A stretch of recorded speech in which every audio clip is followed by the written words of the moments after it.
دو لائنیں۔ چودھری فضل حسین صاحب کا اداس ہونا بالکل ایسے ہے جیسے گلاب کی ٹہنیوں پر آگ کی انبیاں اگ آئیں یا موتیے کے پھولوں سے سڑے ہوئے چمڑے کی بو آنے لگے۔ آج سے 12-13 برس پہلے جب میں زمیندار کالج گجرات میں ایف اے کا طالب علم تھا تو چودھری صاحب پرنسپل تھے۔ میں نے انہیں سننے سے پہلے اور انہیں سننے کے بعد کوئی ایسا استاد نہیں دیکھا جو طالب علموں میں اتنا پاپولر ہو، بلکہ اگر آپ تھوڑی سی جسارت کی اجازت دیں تو میں عرض کروں گا شاید ہی ملک میں ان جیسا صاحب علم، عمیق، مدبر اور جوش عمل سے بھرپور کوئی دوسرا استاد ہو۔ آپ انہیں سنیں، آپ کو یوں محسوس ہوگا آپ کے سامنے جو دھان پان سا شخص کھڑا ہے جس نے سفید براق لباس پہن رکھا ہے اور جس کے سر پر جنا کیپ ہے، ذرا سی ترچھی جنا کیپ۔ اس کے حلق میں اللہ تعالیٰ نے زبان نہیں گراریاں لگا رکھی ہیں۔ وہ بولتا نہیں کہتا ہے، اور کہنا بھی ایسا کہ سننے والے کی طبیعت میں بشاشت آ جائے، اس کے وجود میں سینکڑوں ذائقے جاگ اٹھیں۔ کسی شخص کا پرمزاح ہونا کوئی بڑی بات نہیں، قہقہا تو بھانڈ بھی لگوا لیتے ہیں، تالی تو جوگر بھی بچوا لیتے ہیں، لیکن چودھری صاحب جیسی حصے مزاح کا مالک ہونا واقعی بہت بڑی بات ہے، کیونکہ چودھری صاحب کی بات طنز اور پھپتی میں کاٹ کے بجائے مٹھاس ہوتی ہے۔ آپ نے شاید ہی ایسا شخص دیکھا ہو جو کسی پر تنقید کی چاند مار رہا ہو اور ہدف بھی اسی خروش سے قہقہے لگا رہا ہو جس اہتمام سے سامعین پیٹ پکڑے بیٹھے ہوں۔ بس چودھری صاحب کی یہی خوبی ہے، وہ بڑی سے بڑی علمی، گھمبیر سے گھمبیر فکری اور تیز سے تیز سچی بات اس ہلکے پھلکے انداز میں کہہ جاتے ہیں کہ سننے والے کو عرصے بعد پتہ چلتا ہے جس بات پر وہ قہقہے لگا رہا تھا وہ دراصل لطیفہ نہیں مرثیہ تھا۔ رہی ان کی تنقید تو وہ اس تیر انداز کی طرح ہے جو کمان پر تیر چڑھانے سے پہلے اسے شہد میں بھگو لیتا تھا، یا اس ماں کی طرح ہے جو غصے میں اپنے بچے کو مارتی ہے تو جسم کے ایسے حصوں کا انتخاب کرتی ہے جہاں سے ٹھیسیں نہیں اٹھتیں۔ گزشتہ روز جناب شعیب صاحب کے گھر چودھری صاحب سے ملاقات ہوئی تو وہ مجھے بجھے بجھے سے نظر آئے۔ میں نے انہیں غور سے دیکھا۔ ان کا 70 برس پرانا چہرہ بدستور بے شکن تھا، سر پر جناح کیپ بھی تھی، بے داغ براق لباس بھی زیب تن تھا، باتوں میں شوخی اور آنکھوں میں جوانی کی چمک بھی اسی طرح قائم تھی۔ علم اور فکر کا دریا بھی ابھی تک جوہر نہیں بنا تھا، لیکن اس کے باوجود ان میں کس چیز کی کمی تھی؟ کوئی ایسا ملال، کوئی غیر محسوس تعصف، کوئی ہلکی ہلکی خلش ضرور تھی جو چیخ چیخ کر کہہ رہی تھی نہیں، یہ وہ چودھری فضل حسین نہیں ہیں جو کبھی ہوا کرتے تھے۔ ان پانیوں میں ریت آ چکی ہے، اب ان باتوں سے رنگ اڑتے جا رہے ہیں۔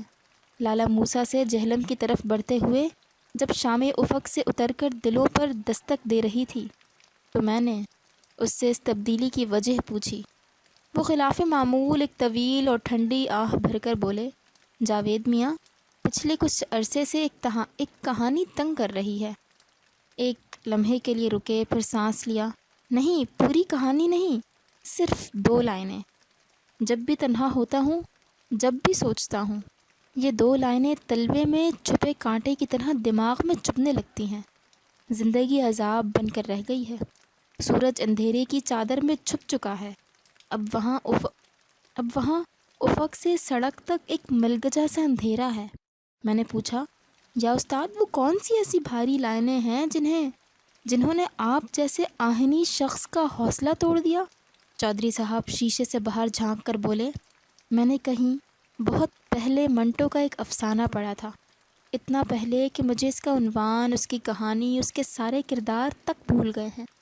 بس یاد رہیں تو 2 چیزیں، ایک یہ کہ وہ کہانی تقسیم ہند کے فسادات پر لکھی گئی تھی، اور دوسری یہ کہ اس میں 2 لائنیں ایسی تھیں جو بذات خود ایک مکمل کہانی ہیں۔ وہ پھر خاموش ہو گئے۔ باہر گہرا اندھیرا تھا، سڑک کے کنارے کھڑے درخت مکروہ دیوزادیوں کی طرح ڈرا رہے تھے۔ میرا تجسس آخری حدوں کو چھو رہا تھا۔ انہوں نے شہادت کی انگلی سے پیشانی پر دستک دی۔ وہ لائنیں کچھ یوں ہیں، 2 شخص جا رہے تھے، ایک نے دوسرے سے پوچھا، تمہارا نام کیا ہے؟ اس نے سہمے ہوئے لہجے میں کچھ کہا، اتنا مدھم کہ اس کی آواز خود اس کے کانوں تک نہیں پہنچ پائی۔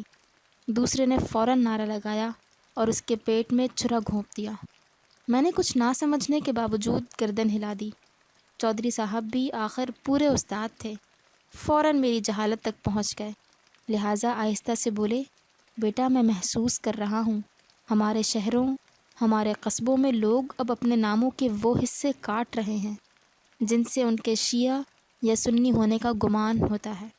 مجھے ڈر ہے اگر فوری طور پر فرقہ پرستی کی یہ آگ بجھائی نہ گئی تو شاید آنے والے چند برسوں میں ایسا وقت بھی آ جائے جب ایک راہگیر دوسرے سے اس کا نام پوچھے، دوسرا بتانے سے پہلے اس کا نام پوچھے، دونوں جیب سے ریوالور نکالیں، دونوں گولیاں چلائیں اور دونوں ڈھیر ہو جائیں۔ رات گہری ہو چکی تھی، ہم جہلم سے باہر آ چکے تھے۔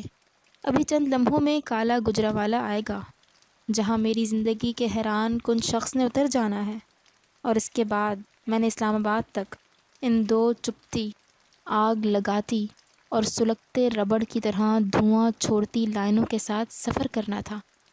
میں نے ہلکی ٹھنڈی ہوا کا گھونٹ بھرا اور اپنے آپ سے سوال کیا، ایک 70 برس کا بوڑھا جس نے پوری زندگی امید بوئی اور امید ہی کاٹی ہو، زندگی کی آخری ساعتوں میں ایک ایسے بدترین دور میں خود کو مایوس ہونے سے کیسے بچا سکتا ہے؟ جب لوگ موت کے خوف سے اپنا نام تک بدلنے لگیں، مجھے میرے سوال کا کوئی جواب نہیں ملا۔ چودھری صاحب کالا گجرا میں اتر گئے، لیکن چپتی ہوئی آگ لگاتی ہوئی اور دھواں چھوڑتی ہوئی 2 لائنیں مجھے تحفے میں دے گئے، اور اب یہ میرے تلوے میں چبھے کانٹے کی طرح ہر قدم پر ٹیس بن کر اٹھتی ہیں اور چیخ بن کر نکلتی ہیں۔